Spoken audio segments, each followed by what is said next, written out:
Vamos a esta mañana, les voy a pedir que abran sus libros en sus Biblias en Génesis capítulo 2, Génesis capítulo 2. Vamos a leer versículos 15 al 25. Vamos a ver el matrimonio. ¿Qué es el matrimonio y su diseño? ¿Cuántos están planeando casarse o cuántos están casados, hermanos, amigos? Okay, casados y planeándose casar. Bueno, ok, nadie se está planeando casar. Bueno, vamos a ver esto, hermanos, vamos a verlo más adelante. Dice así el capítulo 2, versículo 15. Tomó pues Jehová Dios al hombre y lo puso en el huerto del Edén para que lo labrase y lo guardase. Y mandó Jehová Dios al hombre diciendo: de todo árbol del huerto podrás comer, mas del árbol de la ciencia del bien y del mal no comerás, porque el día que de él comieres ciertamente morirás. Y dijo Jehová Dios: no es bueno que el hombre esté solo, le haré ayuda idónea para él. Jehová Dios formó pues de la tierra toda bestia del campo y toda ave de los cielos, y lo trajo a Adán para que viese cómo las había de llamar, y todo lo que Adán llamó a los animales vivientes, ese es su nombre. Y puso Adán nombre a toda bestia y ave de los cielos y a todo ganado del campo, mas para Adán no se halló ayuda idónea para él. Entonces Jehová Dios hizo caer sueño profundo sobre Adán, y mientras éste dormía, tomó una de sus costillas y cerró la carne en su lugar. Y de la costilla que Jehová Dios tomó del hombre, hizo una mujer y la trajo al hombre. Dijo entonces Adán: ese es ahora hueso de mis huesos y carne de mi carne. Esta será llamada varona, porque del varón fue tomada. Por tanto, dejará el hombre a su padre y a su madre, y se unirá a su mujer, y serán una sola carne. Y estaban ambos desnudos, y Adán y su mujer no se avergonzaban. Padre, qué bendición tener esta palabra tuya en nuestras manos. Y pedimos, Dios, que tú seas exaltado en todo esto. Guíanos, que tu Espíritu ilumine, Señor, nuestras vidas y nos dé un entendimiento claro de lo que es el matrimonio, Señor, y cómo tú lo has diseñado. Glorifícate en esto, y Dios, los corazones de todos nosotros dispuestos a aprender, a crecer, Señor, en tu conocimiento. Gracias por esta oportunidad en Cristo Jesús. Amén. Bien, dice, vamos a hablar acerca del matrimonio, de qué es el matrimonio, qué es su diseño. Y muchos de los que están por contraer matrimonio, hermanos, amigos, comienzan con una serie de preparativos, ¿no es cierto? Cuando tú vas a contraer matrimonio, comienzas con una serie de preparativos para poder realizar un gran evento, para poder realizar una gran reunión, preparativos del lugar, preparativos de la decoración, preparativos de la comida, el pastel, el vestido, los invitados, y todo esto produce mucha alegría, ¿no es cierto, hermanos? Produce muchos nervios, obviamente, una gran inversión de recursos también va a ir en cuanto a este matrimonio. Como decimos los mexicanos, queremos tirar la casa, aunque sea rentada, la queremos tirar por la ventana, ¿no es cierto? Pero es la sensación, mis amados hermanos, de un comienzo con nuestra pareja, es la idea de que se ha encontrado a la persona perfecta, que todo gira alrededor del amor, ¿no? Cuando nos vamos a casar, y que todo va a estar muy bien. Pareciera que solo la unión civil y la unión religiosa, la unión en la iglesia va a terminar con todo esto, ahí va a terminar su matrimonio, ahí queda perfecto. Es decir, es la idea de la realización de la existencia humana, hermanos.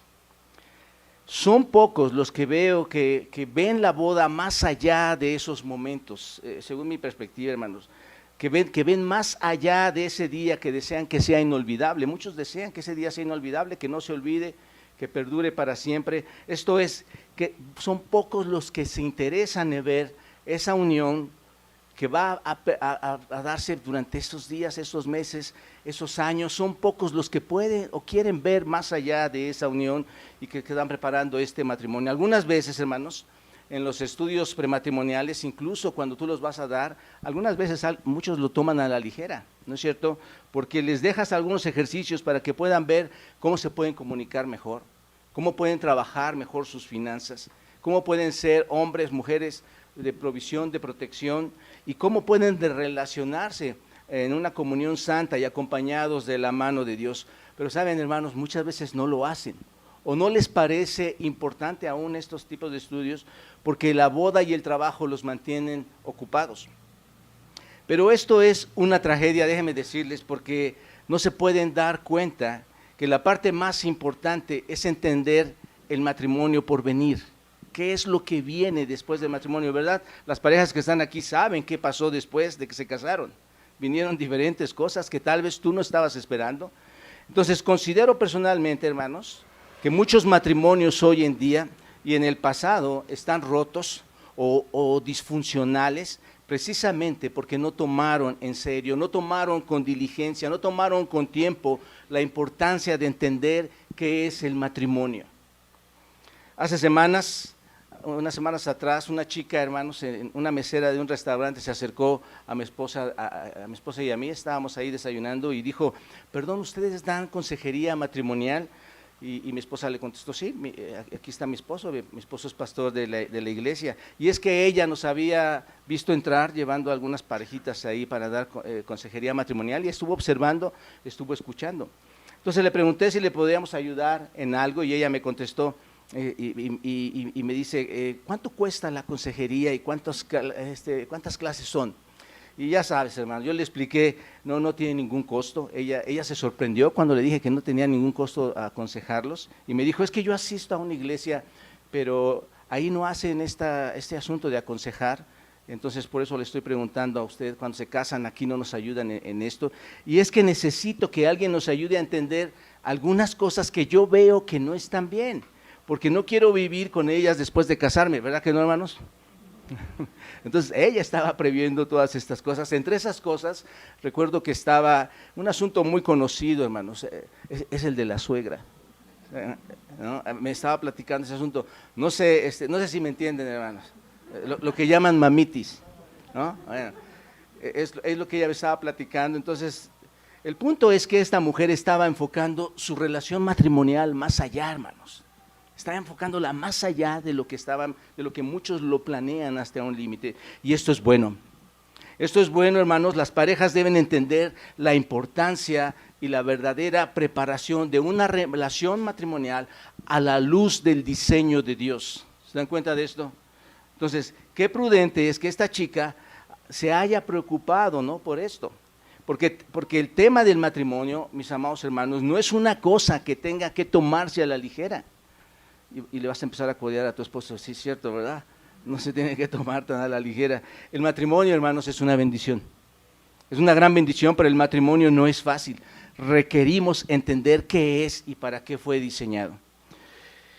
Ahora déjeme decirte que hoy en día el matrimonio ha pasado o está pasando por tiempos muy complicados, ¿no es cierto? Muy difíciles. Muchos se están divorciando. Y no solo esto, aunado al divorcio, que ya un índice alto de divorcios se está dando, aunado a esto, hermanos, no todos creen que es necesario casarse. Prefieren vivir vidas en unión libre, porque el concepto del matrimonio ellos lo tienen errado, hermanos. No entienden qué es realmente el matrimonio. Piensan que el matrimonio les va a arruinar, les va a destruir su vida personal. Y muchos de ustedes, de los que están aquí ahora presentes en este lugar y están casados, pudieran pensar que por estar casados entienden lo que significa el matrimonio. Sin embargo, hermanos, eso no significa que valoren la forma correcta en el matrimonio. Hemos cometido muchos errores. Entonces, pudieras pensar que el matrimonio es solo un documento o que te limita a ser la persona que quieres ser, ¿no es cierto? Por eso hoy las mujeres o hombres dicen, no, yo quiero hacer esto otro, porque estoy limitado dentro del matrimonio. O bien pudieras pensar que estás ahí en una cárcel donde estás encerrado o donde estás encerrada dentro de ese matrimonio. Hoy en día, hermanos, el mundo nos está enseñando o está queriendo, por decirlo así, redefinir el matrimonio bajo su cultura. Quiere enseñarnos qué es el matrimonio, nos dice cuándo debemos casarnos, ¿no es cierto? Yo me casé a los 20 años, hermanos, y cuando yo lo cuento hoy, toda la gente dice, ¿cómo te casaste bien chiquito? Y yo de verdad, hermanos, contentísimo de haberme casado tan pequeño, pero hoy el mundo dice, disfrútalo, después de los 30, hasta los 60 te puedes casar, ¿no? Pero también te dice con quién puedes casarte, ¿no? Dice, puedes casarte con un hombre, puedes casarte con una mujer del mismo sexo. Está redefiniendo el matrimonio, hermanos. Te dice o que no deben casarse y que deben solamente unirse, ¿no es cierto? Todo esto lo sabemos muchos de nosotros. Podríamos llegar a la conclusión de que todo esto pasa porque estamos en un mundo que no reconoce a Dios, estamos en un mundo que rechaza la palabra de Dios, y esto es verdad, hermanos, esto es totalmente claro, esto es verdad, pero también pudiera estar pasando porque muchos han crecido viendo, hermanos, la tremenda disfuncionalidad de los matrimonios, ¿no es cierto? La separación, las luchas, el dolor de matrimonios quebrantados, y que hoy sale a relucir en muchas de nuestras generaciones, hermanos, por cómo ha sido este matrimonio. Esto es quizás e incluso ustedes, hermanos, han crecido en hogares de padres que estaban peleando, donde sus padres se fueron infieles, ¿no es cierto?, o que se divorciaron. Es por esto, hermanos, que necesitamos entender qué es el matrimonio. El matrimonio está pasando, como digo, por tiempos difíciles. Necesitamos comprender bien este concepto. Y para entender un poco más el matrimonio, hermanos, considero que es necesario que nos hagamos una pregunta.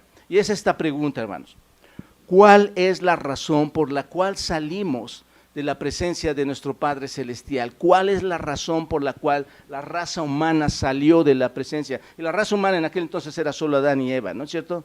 ¿Cuál es la razón por qué salimos de la presencia de Dios? Bueno, Dios preparó, mis amados hermanos, un plan para que nosotros tuviéramos el privilegio de caminar en ese plan, ¿de acuerdo? Este plan es el plan de redención, hermanos. Primeramente, ¿qué es lo que hizo Dios? Creó la tierra. Esto es un lugar donde pudiéramos morar cada uno de nosotros. No fue un accidente, como también el mundo lo quiere redefinir. Según Juan, fue diseñado por Dios mismo, por el Señor Jesucristo. Dice Juan en capítulo 1, todas las cosas por Él fueron hechas, y nada de lo que ha sido hecho no habría sido hecho sin Él.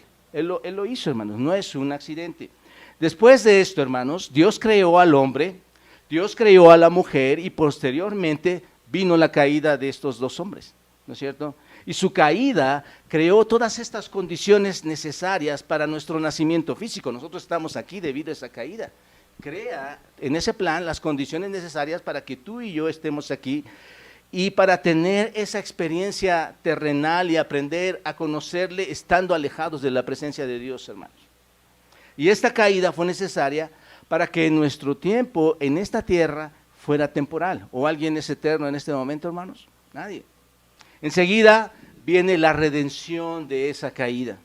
Esto es, tenía que venir un redentor que expiara la transgresión de Adán y Eva, y que pudiera dar, bajo un arrepentimiento genuino, a las demás generaciones, a las postreras generaciones, pudiera dar el perdón de pecados y la santificación del alma por medio de la expiación de nuestro precioso Señor Jesucristo. Y de esta forma, hermanos, podemos nacer espiritualmente y ser reconciliados con Dios. Posteriormente a todo esto, hermanos, viene un entorno para nuestro nacimiento físico, viene un preparativo, un entorno para ese nacimiento físico y el subsiguiente nacimiento espiritual en el reino de Dios. Esto es, con el propósito de que su obra tenga éxito y seamos exaltados con Él. Dios ordenó, hermanos, a los hombres y a las mujeres que debían, ¿qué? Casarse y dar a luz hijos. ¿Se dan cuenta de esto? Bueno, creando así, hermanos, obviamente en colaboración con Dios, los cuerpos físicos que son indispensables, hermanos, esenciales para la gloria eterna con Él, ¿no es cierto?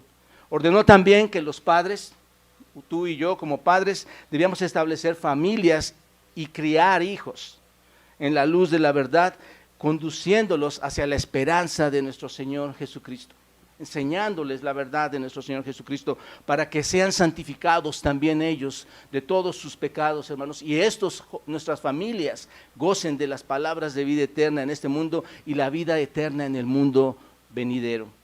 Entonces, al conocer la razón por la cual salimos, hermanos, cada uno de nosotros de la presencia de Dios, podemos entender que nada es más importante que el nacimiento físico y el renacimiento espiritual. ¿Se dan cuenta? Que si se dan cuenta, hermanos, estos son los dos requisitos para la vida eterna: haber nacido físicamente y renacer espiritualmente. ¿Se dan cuenta de esto, hermanos? Bueno, así que este es el deber de esta divina institución matrimonial. Esto es el deber del matrimonio, hermanos. hay una responsabilidad como matrimonios con la humanidad. La familia que es edificada en este entorno que les acabo de mencionar, hermanos, en el entorno de un hombre y una mujer, no nos equivoquemos en esto, en el entorno de un hombre y una mujer, proporciona el mejor entorno para que el plan de Dios progrese. ¿Se dan cuenta de esto, hermanos? Por eso está la iglesia aquí. El plan de Dios está progresando, no es algo, no es una idea que se ocurrió, es algo que Dios planeó. Es el entorno para el nacimiento de nuestros hijos que vienen a este mundo. ¿Se dan cuenta? Llegan a este mundo como, hermanos, como pecadores. Todo bebé, todo ser humano llega como pecador, sí, pero llegan con una inocencia y van a requerir una preparación a fin de tener una vida terrenal con éxito y una vida eterna. Así que se necesita este tipo de familias para que las sociedades dentro de nuestra comunidad sobrevivan, las sociedades en este mundo sobrevivan y progresen. Cuando entendemos todo esto, hermanos, podemos darnos cuenta que el matrimonio no solo se trata del amor, ¿no es cierto? Cuando ya lo vemos en este punto general, vemos que el matrimonio no solo es el amor, sino se trata de responsabilidad en el plan de Dios, en esta sagrada institución que es el matrimonio. Es responsabilidad del matrimonio, hermanos. Pero si no logramos entender esto, hermanos, saben, mis amados hermanos y amigos, mucho de esto lo va a aprovechar Satanás. Si no entendemos esta situación del matrimonio, mucho de esto lo va a aprovechar Satanás, si no es que ya lo ha aprovechado con muchas de sus familias, con muchos de sus hijos. Si ustedes recuerdan, en el mundo premortal, hermanos, Satanás se rebeló ante Dios, ¿no es cierto? Se rebeló en contra de su plan y esto, hermanos, no se detiene hasta el día de hoy. Hoy sigue rebelándose en contra de este plan de Dios. Al contrario, hermanos, en lugar de detenerse, se está aumentando, está progresando, su oposición se está intensificando. Ahora, ¿qué es lo que está intentando Satanás? Destruir los matrimonios y destruir las familias. Ataca todo lo sagrado sobre la sexualidad humana, hermanos. Dense cuenta cómo está el mundo hoy, atacando la sexualidad humana, apartándola del contexto que acabamos de ver ahorita del matrimonio, con una infinidad de pensamientos y actos erróneos, ¿no es cierto? Hoy Satanás está metiendo ideas diferentes en la vida de nuestros hijos, de nuestros jóvenes, de los matrimonios, de las familias. Se está esforzando, hermanos, para convencer a los hombres, para convencer a las mujeres, que las prioridades del matrimonio y la familia que Dios estableció y que están muy bien claras en su palabra, pueden ser pasadas por alto y abandonarlas. Y es lo que está pasando con los matrimonios, con las familias. Y lo único que quiere es que busquen el placer individual, su autonomía individual. Ciertamente, hermanos, se complace Satanás en todo esto cuando los padres no enseñamos a nuestros hijos a tener fe en nuestro Redentor. Cuando se complace, cuando no les enseñamos de nuestro Señor Jesucristo y no lograr en el poder del Señor Jesucristo mostrarles la conversión nuevamente a ellos. Amados hermanos y amigos, estamos ocupados en muchas cosas que no son relativamente importantes, ¿no es cierto? Estamos más preocupados en otras cosas que en esto. Descuidamos las cosas que realmente son esenciales y que realmente son importantes, como declarar las verdades fundamentales que están relacionadas en cuanto al matrimonio y en cuanto a la familia, hermanos. Muchas veces no las sabemos o no conocemos esas verdades. ¿Se dan cuenta, hermanos, de todo esto? Bueno, esta mañana quiero compartir 4 verdades respecto a lo que es el matrimonio. Y sé que hay muchas más verdades, hermanos, pero déjenme compartir básicamente estas 4 verdades. En primer lugar, tenemos que el matrimonio es una institución divina. El matrimonio es una institución divina. Es algo que debemos entender, que nos debe quedar sumamente claros, hermanos. Génesis capítulo 2, versículo 24. Yo sé que tienen su pantalla, hermanos, pero ahí en su Biblia subrayen ciertas cosas que sean interesantes espiritualmente a tu vida, porque ahí encontramos la luz del matrimonio y la familia, hermanos. Génesis 2:24 dice: por tanto, dejará el hombre a su padre y a su madre y se unirá a su mujer y serán una sola carne. Cuando digo, hermanos, que la institución divina es solamente y únicamente la idea de Dios, es porque es el diseño exclusivo de Dios. Fue Dios, mis amados hermanos, quien hizo el mundo. Fue Dios quien hizo a los hombres, que los hizo, por cierto, varón y hembra, ¿no es cierto? Fue Dios quien hizo esto. Fue Dios quien declaró que el hombre y la mujer debían unirse en matrimonio. ¿En qué, hermanos? En una sola carne. El matrimonio, hermanos, déjenme decirles, no es la invención de una persona. Tú vas a decir, bueno, yo ya lo he escuchado tantas veces. Bueno, eso es lo que está ocurriendo hoy en el mundo, hermanos. El matrimonio no es la invención de una persona o una institución, o de los políticos, o de los países, o de esta colonia, o de la iglesia misma, hermanos. No, no es así, no es una filosofía en particular. El matrimonio fue instituido exclusivamente por Dios. Ahora bien, piensen en eso, hermanos. Si Dios instituyó el matrimonio, eso implica algo muy claro, hermanos. Que Dios es quien debe, ¿qué? Regularlo. Si Él lo instituyó, Él lo debe regular. ¿No es cierto, hermanos? Y por eso tenemos nuestro manual. Así que entendamos esto. Dios es el que define el matrimonio. Dios es quien declara lo que es en el matrimonio, y Dios es el que declara lo que no es en el matrimonio. Esto nos va a ayudar mucho a tener nuestra mente bien fija en cuanto a nuestros matrimonios y las familias. Porque hoy en día, hermanos, déjenme decirles, el mundo está opinando, tiene la boca muy abierta. El mundo está opinando lo que debe o no debe de ser el matrimonio, ¿cierto o no, hermanos? El mundo está opinando y opina demasiado mal. Pero mi amado hermano, Dios es quien define, Dios es quien regula en su palabra cómo es que debe lucir, cómo es que debe modelar ese matrimonio. Y esto nos lleva a la lógica de que debemos ir a su palabra, ¿no es cierto? Si Él lo define, si Él lo diseñó y Él lo define, debemos ir a su palabra para saber qué es el matrimonio. Y aquí está la cosa más tremenda, hermanos. Pocos son los que van a la palabra, ¿no es cierto? Por eso iniciaba diciéndoles a ustedes, están más interesados en la mesa, en el vestido. Y no está mal, las jovencitas no van a decir, ya no me voy a casar con vestido. No está mal, hermanos. Pero esto nos lleva a la lógica de que debemos ir a su palabra para saber cómo debe de ser el matrimonio. Debemos ir al manual que contiene la instrucción del matrimonio, y aquí está, hermanos. Aquí está el manual que contiene esa instrucción. Pero si somos honestos, hermanos, no todos leemos los manuales o los instructivos, ¿no es cierto? Seguro que en los matrimonios aquí presentes hay quienes leen el manual de instrucciones y otros que no lo leen. Y otra vez vas a decir, ya ves, mi amor, tú no lo estás leyendo. Pero, hermanos, pasa eso.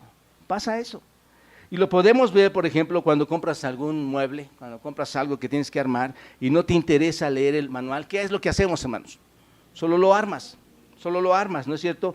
Esto es análogo a la mujer y al hombre que está armando su matrimonio, hermanos.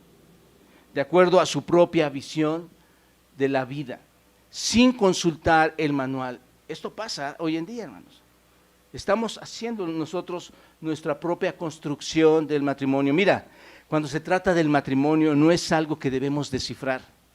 Cuando se trata del matrimonio no es algo que debemos armar por nosotros mismos.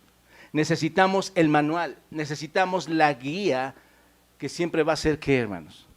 La palabra de Dios. ¿Se dan cuenta? Número 2. El matrimonio es una institución buena. El matrimonio es una institución buena. Génesis capítulo 2, versículo 18. Dice, y dijo Jehová Dios, no es bueno que el hombre esté solo, le haré ayuda idónea para él. Entendemos, hermanos, que el matrimonio, al ser instituido, ¿cómo es, hermanos? Instituido por Dios, es bueno, ¿no es cierto? Pero recuerden, hermanos, que este mundo está en pecado. Cada día está peor este mundo, notémoslo así. En este pasaje vemos que el matrimonio es bueno, por ejemplo, en forma personal. ¿Por qué? Porque Dios ha unido a los seres humanos en relaciones íntimas, ¿no es cierto? Leyendo este texto, Dios ha unido a los seres humanos en relaciones íntimas. Nos une como parejas en muchas maneras. Aparte de esa relación íntima, nos une de muchas maneras, nos relaciona, hace que nos relacionemos de muchas maneras para tener una comunión. Pero para el hombre y la mujer, hermanos, cuando nos une de esta manera, esta es la cúspide en que Dios nos une en una intimidad el uno con el otro. ¿Me explico, hermanos? Es la cúspide del hombre y la mujer, unirnos en esa intimidad el uno con el otro. Observen nuevamente el versículo 18, lo que dice. Y dijo Jehová Dios, no es bueno que el hombre esté solo. Qué bendición, hermanos. Dios me dio una esposa impresionante. No solo bonita, sino una esposa que ama al Señor, hermanos. Y dice, no es bueno que el hombre esté solo. Cuando leemos Génesis 1 en la creación, hermanos, podemos ver que se menciona constantemente que todo lo que Dios había hecho era ¿qué? Bueno, era bueno, era bueno, era bueno y que era bueno en gran manera. Pero observen aquí, hermanos, en el versículo 18 de Génesis 2, dice que no es bueno. ¿Qué es lo que no es bueno, Señor? ¿Qué es lo que no es bueno? Estar solos. Estar solos. ¿Han pensado en eso, hermanos? Estar solos. El hombre se encontraba solo. Posteriormente, hermanos, en Génesis se nos describe el matrimonio con esa gran intimidad. Observen, Génesis 2, capítulo 2, versículos 22 y 23, observen. Y de la costilla que Jehová Dios tomó del hombre, hizo una mujer. Hermanos, esto es precioso. Toma de la costilla del hombre, de nuestro propio ser. No es algo apartado. Tal vez lo hemos leído tantas veces que no entendemos la profundidad, hermanos, de lo que Dios hizo. Tomó del hombre a la mujer y la trajo al hombre. Dijo entonces Adán, observen la reacción de Adán cuando ve esto. Esto es ahora, ¿qué, hermanos? Hueso de mis huesos y carne de mi carne.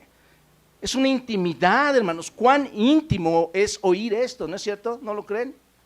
Esta será llamada varona, porque del varón fue tomada. Isha y Ish.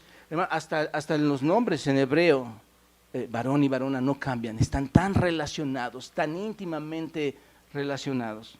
Entonces, todo esto no es más que el cuadro hermoso de la intimidad. ¿Se dan cuenta? Entre el hombre y la mujer, de lo que tú puedes ser sin temor a avergonzarte.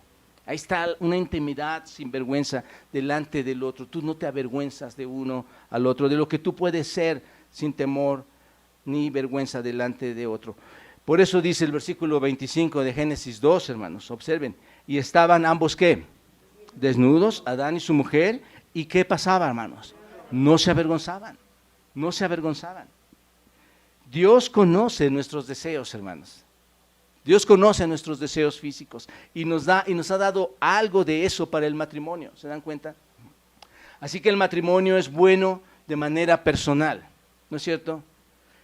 Pero también es bueno de manera general, hermanos. Bueno para el mundo. Tú quizás puedas pensar que el matrimonio solo se trata de tu propio matrimonio y el mío, y tal vez ese es el concepto que tenemos hoy. El matrimonio solo se trata de tu matrimonio y solo se trata de mi matrimonio, de nuestra propia satisfacción personal, pero no es así, hermanos. El matrimonio va más allá de esto. Como lo hemos visto, hermanos, el matrimonio es el plan de Dios para todo el mundo. Lo vemos en el mandato de Génesis 1, en el versículo 28. Esto es lo que Dios ordenó a la pareja. Observen, vayan a Génesis 1, no está aquí, pero vayan a Génesis 1, versículo 28, y observen lo que Dios ordena a la pareja. Dice así, ¿lo tienen? Y los bendijo Dios y les dijo que fructificaos y multiplicaos, llenad la tierra y sojuzgadla. Dice Dios, llenen la tierra. Quiero que ustedes se multipliquen. La pregunta es aquí, ¿por qué Dios está interesado en que se multipliquen y llenemos todo el mundo, hermanos? ¿Qué hay en la agenda de Dios que quiere que llenemos el mundo? Bueno, ¿recuerdan, hermanos, que somos hechos a imagen de Dios y reflejamos su gloria? Según Génesis 1:26, somos hechos a su imagen, reflejamos la gloria de Dios. Dios quiere que su imagen esté por todo el mundo, aun cuando seas creyente o no lo seas. Dios quiere que su imagen se refleje por todo el mundo. Dios es glorificado, hermanos, al dispersarse su imagen por todo el mundo. Pero la clave está aquí, hermanos. Esta dispersión ocurre a través de ¿qué, hermanos? Del matrimonio. Nos dispersamos a través del matrimonio.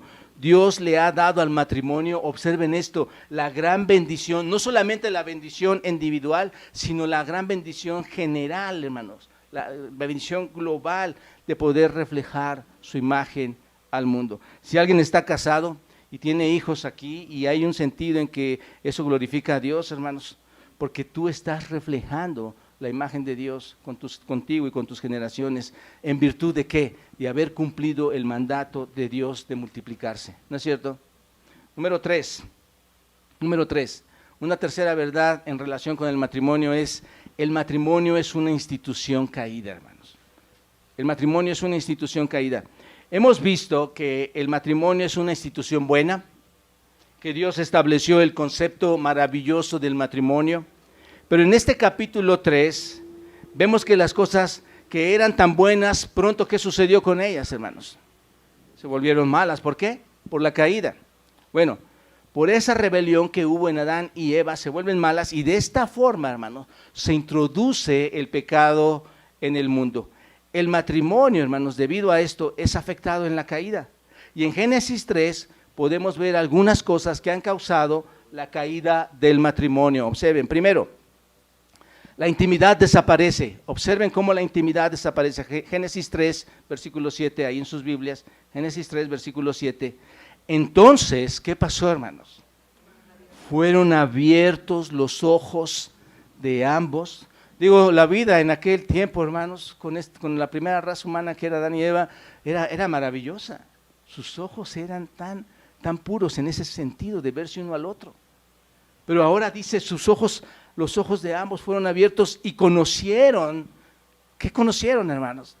Que estaban desnudos. Entonces se cosieron hojas de higuera y se hicieron delantares. Ellos podían estar desnudos, ellos podían estar juntos desnudos sin avergonzarse, con intimidad, ¿no es cierto? Es lo que dice la Escritura.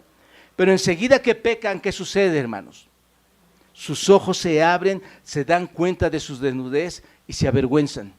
Se avergüenzan y buscan cómo cubrir su desnudez, y no hay más intimidad. La intimidad se perdió, hermanos. También se nos dice que empiezan a pelear. Observen, ese matrimonio que era perfecto ahora empieza a pelear, se culpan el uno al otro. Génesis 3, versículos 11 al 12 dice: y Dios le dijo, ¿quién te enseñó que estabas desnudo? ¿Has comido del árbol que yo te mandé que comieses? Y el hombre respondió: la mujer que me diste por compañera me dio del árbol y yo comí. Lo que está pasando aquí, hermanos, es lo que hace el hombre en el pasado y lo que hace el hombre en el presente, ¿no es cierto? Bueno, las mamás las esposas son las que van a levantar su mano y decir, sí, es cierto, pastor, ¿verdad? Bueno, acusar y decir, todo fue por causa de la mujer que me diste. Y yo creo, hermanos, que cuando terminó todo esto, ya cuando Adán y Eva se fueron a comer, yo creo que Eva fue y le dijo, oye, Adán, ¿por qué me metiste en todo esto a mí? ¿Qué es lo que está pasando? ¿Por qué me involucraste? Dios te preguntó a ti si estabas comiendo del fruto del árbol y me metes a mí. Ya saben, hermanos, la clásica riña matrimonial entre el esposo y la esposa cuando llegan a casa y empiezan a decirse de las discusiones que tuvieron antes, ¿no es cierto? Eso es lo que pasa, hermanos. Pero bueno, esto sucede precisamente porque ahora la mujer va a estar en contra de su marido, ¿no es cierto? Y el marido en contra de la mujer. Génesis 3, 16, observa, Génesis 3, 16 dice, y la mujer dijo, multiplicaré en gran manera los dolores de tu preñez, con dolor darás a luz los hijos, y tu deseo será para tu marido, y él se enseñoreará de ti. Esto trata, hermanos, de que la mujer querrá estar en contra de su marido, su voluntad va a estar contra él, y se querrá enseñorear de su marido, y el hombre va a querer dominar, el hombre va a querer gobernar sobre ella de una manera brusca, de una manera ruda. El punto es que el hombre y la mujer van a enfrentar luchas en sus relaciones. ¿No es cierto, hermanos? Hasta el día de hoy esto está sucediendo, hermanos, está ocurriendo. Y no solo esto, hermanos, ahora afectan también el mandato del dominio de fecundar y tener hijos. Ahora tener hijos se va a complicar, va a haber infertilidad, va a haber dolor al tratar de fecundar, y seguramente, hermano, hermana, amigos, todo esto tú ya lo sabes, ya lo sabías cuando entraste a este lugar. El pecado ha afectado la relación matrimonial, aun cuando es bueno, es difícil, hermanos. ¿Se dan cuenta? Aun cuando tu matrimonio sea un matrimonio entre creyentes, es difícil. Solo piensa en cuántas veces has tenido tus batallas con tu esposa, con tu esposo. Piensa en esto. ¿Cuántas veces has batallado como matrimonio? Nadie puede decir que no, hermanos. Vivimos en un mundo caído. Batallas y le dices, ¿qué pasó con el dinero? ¿Por qué hablaste mal de mí? ¿Por qué no me avisaste? ¿De qué te ríes? Que tu mamá, que los niños, ¿no es cierto? Todas estas discusiones están ahí, hermanos, y no termina bien. No termina bien todo esto. Bueno, perdón, hermanos, tal vez estoy hablando aquí a la iglesia, pero tal vez aquí no sucede. Acá en Roca Eterna sí. Ahí los hermanos batallan mucho en sus matrimonios. El punto es este, hermanos. Si vamos a subsistir, a sobrevivir en nuestros matrimonios hoy, en este mundo caído, hermanos, no va a ocurrir por nuestras propias fuerzas, hermanos. No ocurre de forma natural el que podamos subsistir. No ocurre porque encontraste a la mujer o al hombre perfecto o por las cosas que pensamos, hermanos. No ocurre por eso. Si es un matrimonio caído, compuesto por dos pecadores, hermanos, como lo hemos visto, el matrimonio requiere una gracia y diligencia saturada ¿de qué, hermanos? Del Evangelio, ¿no es cierto? Es lo que requiere el matrimonio.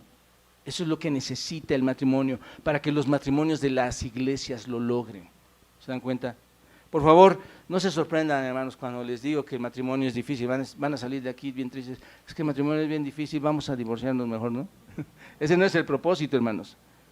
Muchas personas abandonan sus matrimonios porque, como les mencioné antes, tienen una visión errada del matrimonio. ¿No es cierto? Necesitamos una visión correcta del matrimonio que pueda ser vista sin error a través de ¿qué, hermanos? De las Escrituras, a través del Evangelio. ¿Se dan cuenta? Y la cuarta verdad, hermanos, relacionada con el matrimonio es: el matrimonio es una institución redentora. Si el matrimonio es una institución caída, hermanos, que empezó bien, como lo hemos estado viendo, y después llegó a una total destrucción también, la pregunta lógica aquí es: ¿qué puede hacerse al respecto? ¿Qué hacemos al respecto con este matrimonio caído? Dios, mis amados hermanos y amigos, nos dice que Él puede hacer algo. ¿Te das cuenta? Toda la destrucción de la caída que trajo Adán y Eva, Él lo va a arreglar y lo promete en Génesis capítulo 3, versículo 15. Observen, Génesis 3, capítulo 3, versículo 15. Es lo que conocemos como el protoevangelio, hermanos. Esto es la primera promesa de gracia que la Biblia nos muestra. Esta declaración es la declaración que Dios le hace a Satanás. Observen lo que dice en el versículo 15 del capítulo 3. Y pondré enemistad entre ti y la mujer, y entre tu simiente y la simiente suya. Esta te herirá en la cabeza y tú le herirás en el calcañar. Básicamente en este verso, hermanos, tenemos la primera promesa ¿de qué? De un Salvador, ¿no es cierto? Un niño que habrá de nacer, que habrá de venir de una mujer, que nacerá de una mujer concebida, obviamente por el Espíritu Santo, concebido por el Espíritu Santo, y será el Salvador que aplastará la cabeza de la serpiente, según vemos aquí en la Escritura, será quien derrote al diablo. Según algunos estudiosos, hermanos, se dice que Eva pensó que Set, el hijo que le nació a Adán y a Eva, Set, ahí en el capítulo 4, hermanos, iba a ser el que aplastaría la cabeza de la serpiente, hermanos. Pero por supuesto, todos sabemos, por supuesto que Set no era el niño prometido, ¿no es cierto? Iban a pasar muchas generaciones para que naciera este bebé. Por esta razón tenemos las genealogías, hermanos, tan importantes descritas en Mateo y en otros lugares, ¿no es cierto? Donde vemos que están ahí con el propósito, estas genealogías tienen un propósito de señalar a un bebé en particular que naciera de la mujer, que aplastara la cabeza de la Satanás, aplastara la cabeza de la serpiente. Pero el punto al que deseo llegar, hermanos, y que deseo que ustedes se den cuenta es que el matrimonio es una institución redentora. ¿Por qué? porque es a través del matrimonio, a través de las generaciones de familias, que Dios iba a traer un Salvador para redimir al mundo. ¿Se dan cuenta de esto? Dios lo trae a través de las generaciones, hermanos. Ahí están. El matrimonio, hermanos, piénsenlo así, es un mecanismo por el cual Dios traerá al Redentor. ¿Se dan cuenta de esto? Ahora bien, notemos que no solo hay un niño que nacería, y qué gran bendición, hermanos, qué gran misericordia que nuestro Señor Jesucristo viniera. Esto es una bendición para todos nosotros. Pero notemos, hermanos, que no solo hay un niño, sino que hay una familia del pacto que cría a hijos en el temor del Señor. Y Dios obra a través de matrimonios, Dios obra a través de familias para dispersar su palabra, hermanos. ¿Se dan cuenta de esto? Dios obra a través de padres que aman a Cristo y que enseñan a sus hijos el Evangelio para pasar a su vez a otras generaciones. Y esto es impresionante, hermanos. Mis papás comenzaron en esta su generación. Ellos no tuvieron, hasta donde yo sé, alguien que les enseñara la crianza en el Señor Jesucristo. Observo a mis papás, ellos nos comparten y nosotros compartimos a nuestros hijos. Esta semana quedaron con nosotros unos días nuestros nietos y ellos están aprendiendo. Esta es una gran red, hermanos, de redención, en el sentido de que empezamos. El matrimonio es una red, es una institución redentora. ¿Se dan cuenta? Qué privilegio ver que nuestras generaciones más adelante están haciendo lo correcto, no solo con ellos mismos, sino con sus propios hijos. ¿Te das cuenta? El matrimonio es una institución redentora. Hasta aquí, hermanos, se dan cuenta cómo el concepto del matrimonio es tan diferente cuando empiezas un preparativo para tu boda. Es totalmente diferente. Hemos visto 4 cosas aquí, 4 verdades acerca del matrimonio. El matrimonio es una institución divina, el matrimonio es una buena institución, el matrimonio es una institución caída y el matrimonio es una institución redentora. Ahora, solo déjenme concluir con esto, unos minutos más, hermanos. Cuando pensamos en el matrimonio y en todo lo que hemos hablado de él hasta ahora, hermanos, podrías llegar a pensar de forma errada, como lo mencioné al principio, que el matrimonio es la cima de toda la existencia humana. Y pensar que si no estamos casados, no estamos completos o somos deficientes. Pensar que si nos casamos, solucionaremos todos nuestros problemas. Pero el matrimonio, mis amados hermanos y amigos, no es el todo de la existencia humana, hermanos. No podemos pensar así por diversas razones. Recuerden primero, hermanos, recuerden que el apóstol Pablo menciona que si tienes el don para ser soltero, tú debes serlo para servir en el ministerio, ¿no es cierto? Puedes ser soltero, vas a servir en el ministerio cristiano, vas a estar ahí. Primero a los Corintios capítulo 7. Recuerden también que nuestro Señor Jesucristo nunca se casó. Fue el ser humano más grande en esta tierra cuando estuvo aquí y nunca fue menor, hermanos, por no estar casado. ¿Se dan cuenta de esto? Miren, mis amados hermanos y amigos, el matrimonio apunta a una realidad más grande. ¿Se dan cuenta de esto? El punto es, el matrimonio es provisional. El matrimonio es provisional, es algo que anticipa otra cosa. Pablo, hermanos, nos habla de esto en otro pasaje muy conocido por todos ustedes, Efesios capítulo 5. ¿Recuerdan esto? Efesios capítulo 5, Pablo nos habla de esto, ese asombroso pasaje que habla de los esposos, que habla de las esposas, que habla de los roles que deben tener uno al otro y cómo deben actuar cada uno. Es un pasaje crítico, me hubiera encantado, hermanos, darles este tema a ustedes esta mañana, pero Dios puso en mi corazón hablarles de estos principios del matrimonio. Ya tendremos oportunidad para hacerlo, pero en todo este discurso de Efesios 5, en cuanto al matrimonio y sus roles y sus deberes, en el discurso que se da del matrimonio, Pablo dice algo sumamente sorprendente. Pablo dice algo impresionante. Observen, versículo 33 de Efesios 5, todos a Efesios 5, versículo 33. Dice Pablo algo impresionante, observen. ¿Lo tienen ahí? Dice: grande es este misterio, mas yo digo esto respecto de Cristo y de la iglesia. ¿Qué significa esto, hermanos? Bueno, que este misterio se refiere al matrimonio ¿entre quién? Entre Cristo y la iglesia. El matrimonio, que es el reflejo sagrado del misterio, de este misterio, hermanos, es bueno. El matrimonio, que es el reflejo sagrado de este misterio, es bendito. ¿no es cierto? Es importante, hay que trabajar, hay que esforzarnos para que madure, hermanos, cada día, ¿no es cierto? Sí, es importante, pero no se trata del matrimonio, hermanos. El matrimonio se trata de algo mejor, algo más grande, llamado ¿qué, hermanos? El día de las bodas del Cordero, cuando Cristo y la iglesia se unan, según Apocalipsis 19, hermanos. ¿Se dan cuenta? El matrimonio es acerca del evangelio, de lo que sucederá en los nuevos cielos y en la nueva tierra.